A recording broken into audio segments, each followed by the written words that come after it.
नमस्कार दर्शकों, आप देख रहे हैं टॉप ट्रू न्यूज। इस वक्त की सबसे बड़ी खबर सामने आ रही है और दुनिया की ताजा अपडेट के लिए बने रहिए हमारे साथ। तो जयहिंद जी हैं, गौतम जी हैं, ये ओबीसी एससी अलग अलग डिपार्टमेंट्स हैं कांग्रेस पार्टी में, उनको चलाते हैं। बट हम चाहते हैं कि ओबीसी महिलाओं का भी विजन, दलित महिलाओं का विजन हो, आदिवासी महिलाओं का हो, माइनॉरिटी जनरल कास्ट की महिलाओं का विजन हो।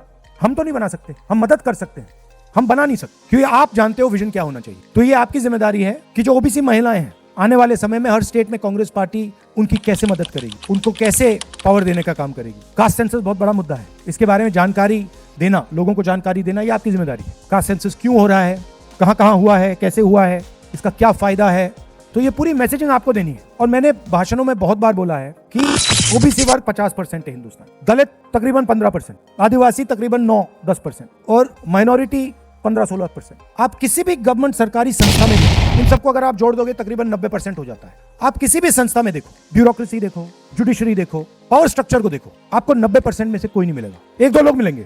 मैंने उदाहरण भी दिए थे, आपने सुना होगा। और महिलाओं की तो मैंने बात ही नहीं की उसमें, क्योंकि अगर हम ओबीसी वर्ग की बात करें तो अगर थोड़ा सा ओबीसी वर्ग को मिलता है तो पुरुषों को मिलता है, महिलाओं को तो बिल्कुल जीरो है। तो आप तो बिल्कुल लाइन में पीछे खड़ी हैं ना। तो ये जो मुद्दे हैं ये आपको उठाने हैं। बीजेपी कहते हैं कि हम ओबीसी की मदद करते हैं, कहां मदद करते हैं, मतलब क्या दिया है ओबीसी को बीजेपी ने?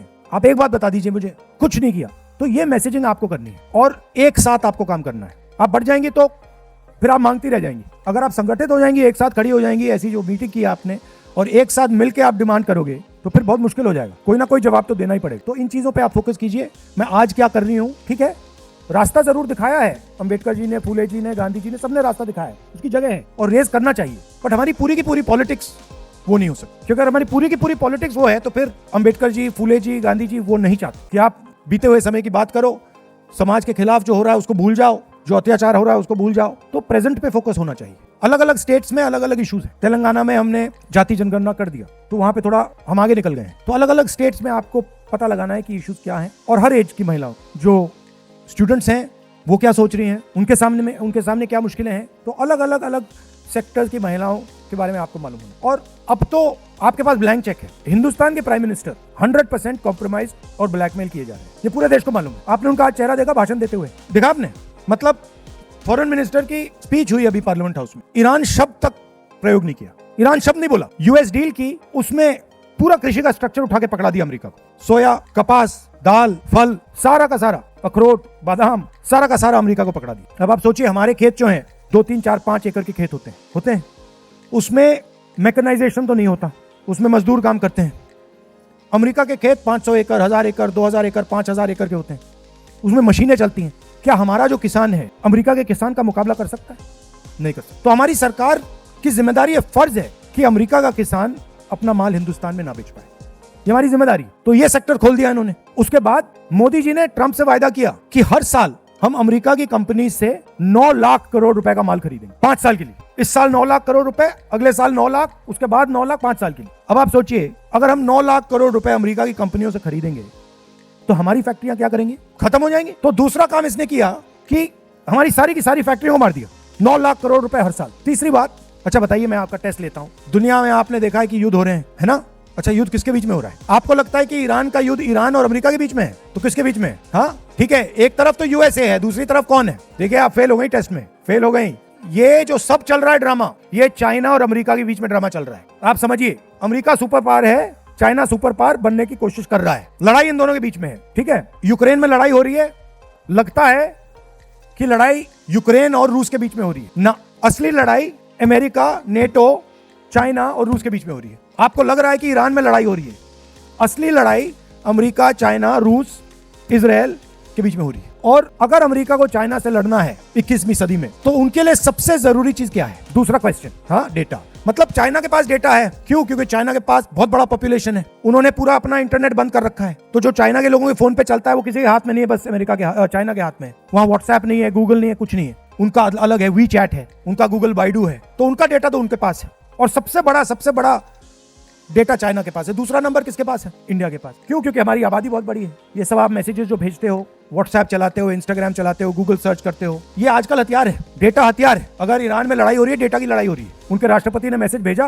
पता लग गया, यही हुआ है। तो सबसे जरूरी चीज हिंदुस्तान का डेटा है। अगर अमेरिका को चाइना का चैलेंज एक्सेप्ट करना, उनको हराना है, तो हिंदुस्तान के डेटा के बिना नहीं कर सकते। मतलब जो पिछली सेंचुरी में तेल सबसे जरूरी हुआ करता था। सऊदी अरेबिया के पास तेल था, कुवैत के पास तेल था, रूस के पास तेल था। आज सबसे जरूरी चीज डेटा है, और नरेंद्र मोदी ने हिंदुस्तान का पूरा डेटा अमेरिका को पकड़ा दिया, फ्री में, ऐसे मुफ्त में। मतलब आपकी जो पूंजी है, आपका जो धन है, आपका जो फ्यूचर है, नरेंद्र मोदी ने उठा के ऐसे ही दे दिया।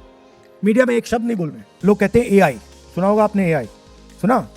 यहाँ पे अभी जो समिट हुआ था, सुना आपने? हाँ, कर दिया काम यूथ कांग्रेस वालों ने। तो एआई की बात होती है। मैं आपसे पूछता हूँ, जो पेट्रोल का इंजन होता है, वो पेट्रोल के बिना चल सकता है क्या? नहीं चल सकता, उसका कोई मतलब नहीं है। अगर मैंने आपको पेट्रोल इंजन दिया, गाड़ी दी, और कहा कि भैया आपको पेट्रोल नहीं दूंगा, क्या कहेंगे आप? बेकार है, इसको उठा के फेंको, मुझे नहीं चाहिए। वही बात एआई के साथ है। एआई का पेट्रोल डेटा है। अगर आपको एआई चलाना है तो डेटा पे चलेगा, बिना डेटा के एआई का कोई मतलब ही नहीं है। सही बात ना? तो Modi ji AI AI AI बोल रहे हैं और पूरा का पूरा डेटा उनको पकड़ा दिया और देश का बेवकूफ बना रहे हैं। तो तीसरी बात इन्होंने ये की। चौथी बात, अमेरिका ने इनसे कहा कि देखिए, आप उन्हीं लोगों से तेल खरीदोगे जो हम कहेंगे। आप रूस से तेल नहीं खरीद सकते, आप ईरान से तेल नहीं खरीद सकते, हम बताएंगे आप किससे तेल खरीदोगे। मोदी जी ने साइन कर दिया, यस सर। अब आपको मालूम है भाई, हिंदुस्तान का कोई भी प्रधानमंत्री, चाहे वो मोदी भी हो, ऐसा काम नहीं कर सकता। कोई ना कोई कारण तो है। अच्छा, हमें मिला क्या यूएस डील में से? मिला क्या हमें? हमारे जो टैक्स, हमारा जो टैरिफ था वो बढ़ गया ना। यूएस ने हमें कोई कमिटमेंट नहीं दिया कि भैया हम आपका इतना माल खरीदेंगे। उल्टा उन्होंने बांग्लादेश से कहा कि भैया अगर आप हमारी रुई, हमारा कॉटन खरीदोगे तो हम आपको टैक्स से जीरो टैक्स करेंगे। तो हमारी टेक्सटाइल इंडस्ट्री भी उड़ा दी। और मोदी चूना बोले, बड़े बड़े लंबे भाषण यहाँ देता है, ट्रम्प के सामने जाके बिल्कुल चुप हो जाता है ना? क्या क्या बोला? ये नाम नरेंद्र, काम सरेंडर। शाबाश, ये आप लोगों ने निकाला है, कमाल का नारा है। इसको मैं चलाऊंगा, पार्लियामेंट में भाषण में बोलूंगा, कहूंगा कि हमारी महिलाओं ने कहा है, नाम नरेंद्र, काम सरेंडर। हाँ, तो ये कर दिया। अब क्यों किया? दो कारण है। ये मैं आपको इसलिए बोल रहा हूँ कि जब आपके बीजेपी के लोग आपके सामने आते हैं, उनको ये आप बताओ सीधा मुंह पे। हम तो मतलब इनके मंत्रियों को बोल देता हूँ मैं कि भैया आपका आदमी तो मतलब सरेंडर हो गया है। अच्छा, कोई जवाब नहीं देता, मुझे चुप हो जाते हैं बिल्कुल। अब मैंने बोल दिया तो देखना, मोदी जी उनको बुलाएंगे, कहेंगे देखो उसको जवाब दो। आप देखना होगा अभी मीटिंग होगी उनकी, मगर पार्लियामेंट हाउस में कोई जवाब नहीं दे रहा। अगर उनका कोई मंत्री आता है, सीधा उनके मुंह पे कह दो भैया आपका जो प्रधानमंत्री है वो तो सरेंडर हो गया, देश को बेच दिया उसने। चूं तक नहीं बोलते, वो चुप हो जाते, भाग जाते हो। तो आपको भी ये बीजेपी के कार्यकर्ताओं के साथ और आरएसएस के कार्यकर्ताओं से ये करना है कि आप अपने आप को देशभक्त कहते हो, आपका आदमी तो सरेंडर हो गया, कॉम्प्रोमाइज हो गया, ब्लैकमेल हो रहा है। क्यों हो रहा है? एप्स्टीन, उसमें अभी फाइल बंद पड़ी हुई है, 35 लाख फाइलें बंद पड़ी हुई हैं, 35 लाख रिलीज हुई हैं। उसमें हरदीपुरी रिलीज हुआ, अनिल अंबानी का नाम रिलीज हुआ। आपने इंटरेस्टिंग बात देखी, अनिल अंबानी पर केस चल रहे हैं मगर अरेस्ट नहीं हो रहा। वो पता क्यों नहीं? पूरा इंफॉर्मेशन उसके पास है, कहीं अरेस्ट कर दिया उसने, मुंह खोल दिया तो वहीं काम खत्म हो जाएगा उसका। तो बड़े टेंशन में है प्रधानमंत्री जी, क्योंकि एक साइड अनिल अंबानी है, दूसरी साइड हरदीप पुरी, तीसरी साइड एप्स्टीन, चौथी साइड ट्रम्प, उधर नेतन्याहू, ये हो रहा है। और दूसरी साइड इन्होंने क्या किया बीजेपी वालों ने कि अपना पूरा फाइनेंशियल जो नेटवर्क है वो पूरा का पूरा एक ही जगह लगा दिया अदानी। तो इनका जो भी बीजेपी का पूरा जो भी फंडिंग होती है, आप जानते हो अदानी जी को ये देश बेचते हैं और फिर अदानी जी इनको पैसा देते हैं। तो हजारों कंपनियां छोटी छोटी, उसमें इन लोगों ने पैसा डाला, बीजेपी ने, नरेंद्र मोदी जी, इन सब ने। उधर केस हो गया अमेरिका में, क्रिमिनल केस अदानी जी पे। आपको मालूम है अदानी जी बाहर नहीं जा सकते, इंडिया से बाहर नहीं जा सकता वो। अगर वो अमेरिका गया उसको पकड़ लेंगे, जेल में डाल देंगे। मगर वो अदानी जी के पीछे नहीं पड़े हैं, वो धमका मोदी को रहे कि अगर आपने हमारा काम नहीं किया तो ये आपका पूरा जो फाइनेंशियल ड्रामा है ये हम हिंदुस्तान की जनता को दिखा देंगे। और मैंने आपको अभी दो चीजें बताई हैं एक्चुअली 4-5 और। तो ये ड्रामा चल रहा है देश में, नहीं दिखाएगा वो। तो ये ड्रामा चल रहा है। अब आपके सामने बहुत बड़ा मौका है।